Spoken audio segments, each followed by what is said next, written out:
We have mentioned before that the ancient Near Eastern legal collections share many formal and thematic characteristics. Generally speaking, this observation applies to the Bible too. Biblical law resembles ancient Near Eastern laws in many ways. In the majority of cases, the affinities are of general nature.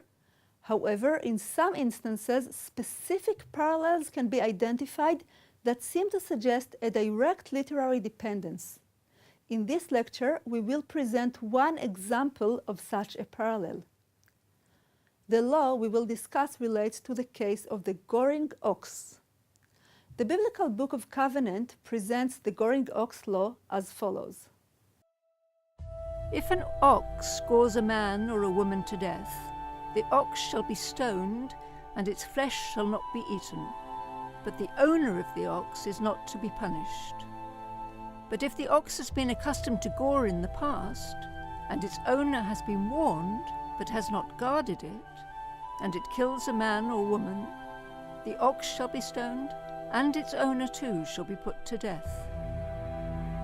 If ransom is laid upon him, he must pay for the redemption of his life whatever is laid upon him. So too, if it gores a man's son or daughter, he shall be dealt with according to the same rule.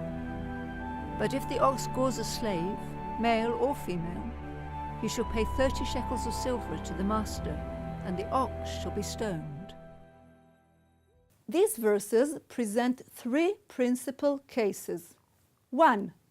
Goring by an ox that is not accustomed to behave in such a manner. The goring in this case is unpredictable. 2. Goring by an ox who is known for such behavior and whose owner has been warned about him but has failed to take proper precautions. 3. Goring of a slave by an ox known for such behavior.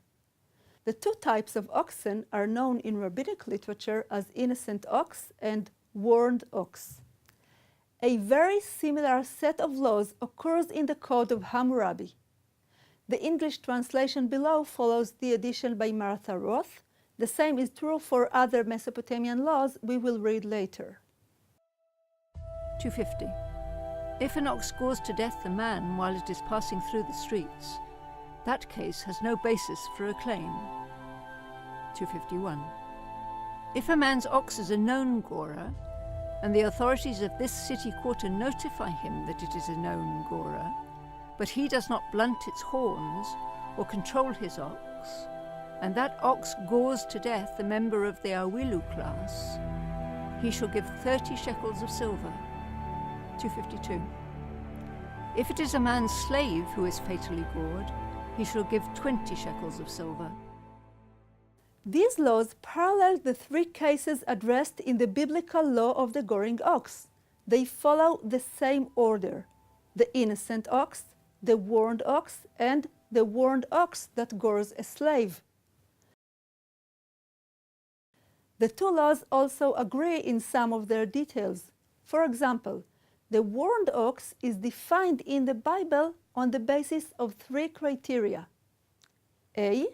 It has been accustomed to gore in the past. B. Its owner has been warned. C. But has not kept it in. Exactly the same criteria appear in the Code of Hammurabi. A. The ox is a known gorer. B.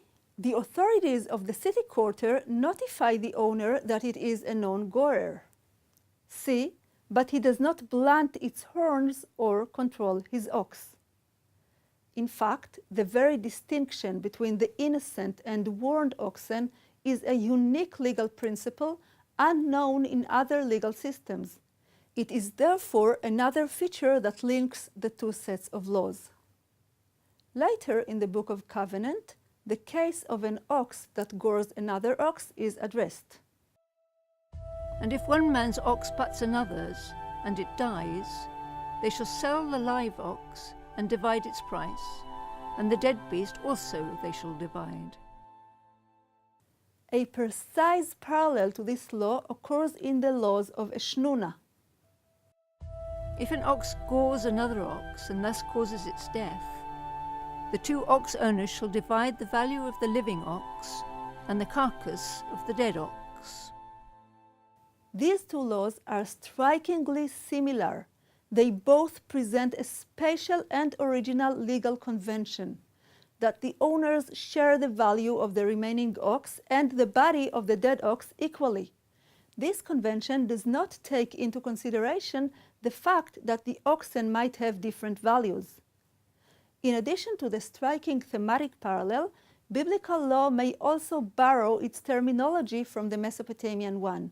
More details about this possible linguistic connection are found in the appendix to this lecture.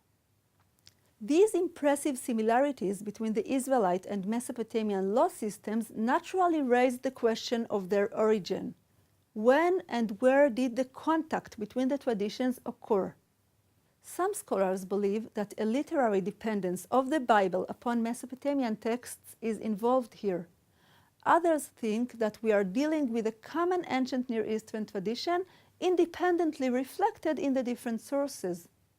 None of these opinions is supported by hard data. As in other cases, we cannot point to the exact time and place of the cultural contact. Reading recommendations regarding this issue can be found on the course website. In the following lectures, we will discuss the significance of the parallels we have presented here and ask what can we learn from them about the biblical and Mesopotamian conceptions of law and justice.